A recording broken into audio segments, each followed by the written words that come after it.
Greater Manchester Probation Service sent me on a baking course hosted by something great called Virtuous Bread. I went on a baking course for 3 days and it was a happy accident, but I am now a baker.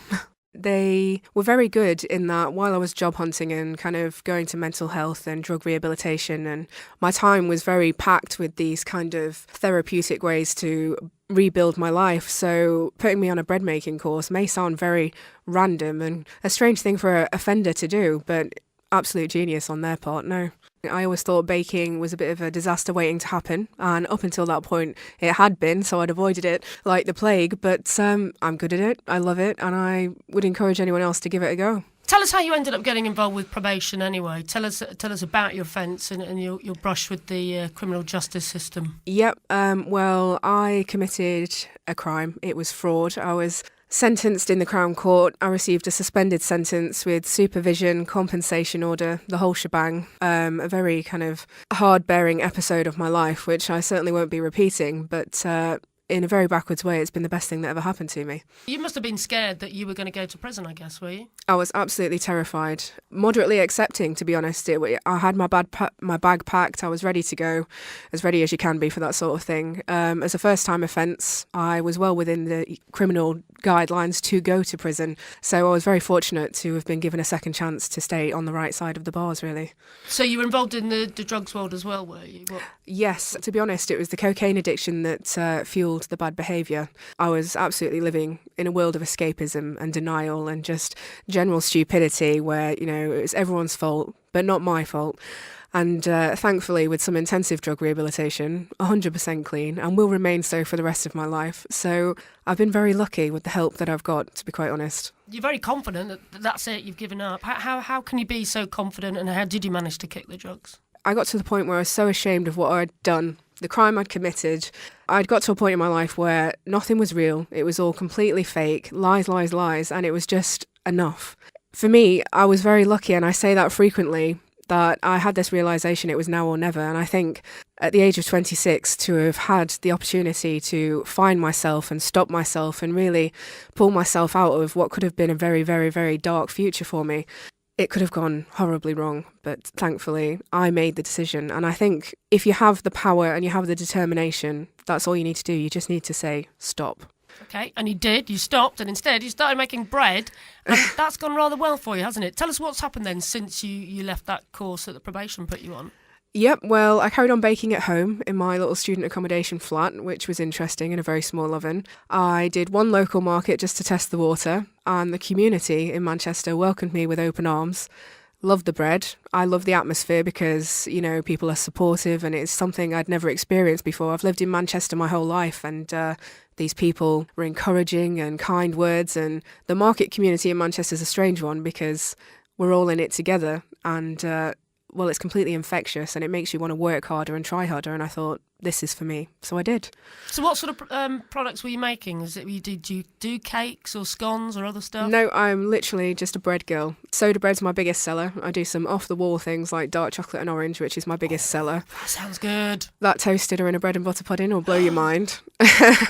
But, white tin loaf, wholemeal loaf, it's whatever takes my fancy, I will bake it. Mate, you must have to get up early then. Is it an early bird job? It was when I didn't have my commercial kitchens, because in a conventional oven at home, to bake for markets where I was knocking out 50 loaves was a Friday night into the early hours of Saturday morning, stick it in the car and go to the markets on a Saturday, which was hard work. But thankfully, now I've got the big industrial ovens, I can get in there, bake at my own kind of leisure.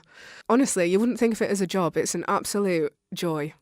You do everything by hand, and I'm guessing, do you? I do. I mean, I do have a industrial Hobart mixer, but I have to say, since being in the kitchens, I've probably used it twice, because this is going to sound really geeky, but I love the feel of the dough, and I know when it's right. So if a mixer's taken over for me, I'm feeling like I'm not doing my job properly. Fair enough. So how did the first few markets go then? They were quite successful for you. Amazing. I am very lucky to say that with every market and every kind of event that I've attended, I've always made a profit, not even broken even. That's not been an issue. There's never ever been a loss. So to be able to say that after kind of 9 months of trading is amazing. What is it about your bread, do you think? Is it the smell or is it the presentation? Yeah, I mean, I went to Longsight Market 6 months ago to look for wicker baskets or something to present the bread on the market stalls, and the wicker baskets were really expensive, and I thought, it's not a viable cost.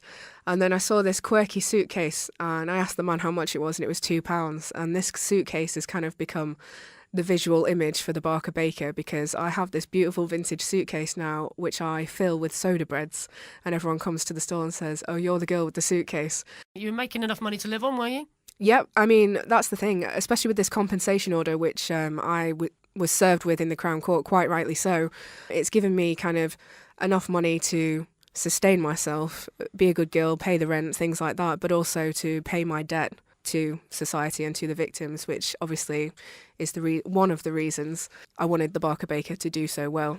It fell into place with the commercial kitchens that the next logical step would be wholesale, and because it's so popular at the markets, I approached some delis in Manchester and things like that, and I've got a few orders on the books for things. And with the kitchen space, I can now have good-sized workshops where I can get people in. So I've got people like Manchester Mind, the mental health charity, I can get people involved in that way. My biggest passion is obviously to get ex-offenders, whether it's through probation or through intuitive recovery. Actually, have been very good. I had my drug rehabilitation with them, and it was life-changing, so I would absolutely recommend that programme, really. But just generally, people come together for this sort of thing. So you're very passionate, aren't you, about the fact that you could have anybody come to work for you. You could have experienced bakers, you could have people with qualifications, but you don't want that, do you? You want to work with ex-offenders. I've been very lucky in that by the time I came into contact with the criminal justice system, I already had things in my life in place which I could, in theory, fall back on. And so I have things on paper which are very good, and then I have a criminal conviction on paper which isn't very good. And I think the adversity and the negativity that you're always going to be in fear of is always going to put you off going for what you want. So I want to essentially open my door to people who are a little bit scared and reluctant to really push themselves, because I'm never going to say no, ever, because I know how it feels. Was part of the reason of setting up your own business fear that you might get rejected for jobs because you had your criminal record? To be honest, I've been fortunate enough that any jobs I have applied for, I managed to get one with the University of Manchester, and, they took me on as a gamble, and they were quite honest, and they said, this is a chance we're giving you. And I do think there are people out there who will offer you a job. It's getting over your fear. There's a huge stigma with ex-offenders, current offenders, however you're classing yourself, I don't know. But it is hard. And I know I haven't applied for any graduate jobs or things like that. I've stuck to kind of low-level things because I think people are going to snub me or people are going to judge me, and I'm not willing to put myself through that kind of preconception. I don't want to have to justify myself for the rest of my life, and I don't think I should have to. So yes, to a certain extent, the baking has absolutely given me the freedom to avoid that to a certain extent. Have you faced any prejudice though? Because as you said, there is this stigma out there surrounding offenders, aren't there? So has your business faced any stigma because you're an ex-offender? It has.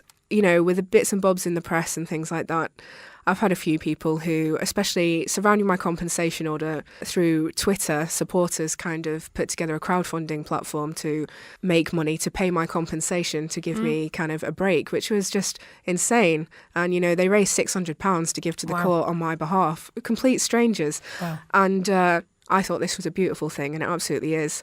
But a lot of people said, you're a criminal. It's your debt. It's your problem. You're everything that's wrong with society. And it was so negative. And part of me, the old part of me, was very angry and very upset. And I thought, how can people think this? They don't even know me. But, I've lived in a time where I've agreed with that. If you commit a crime, you pay. And, you are a criminal. But I'm on the other side of that now. So I do think people need to take it with a pinch of salt and not be, completely prejudging of these things.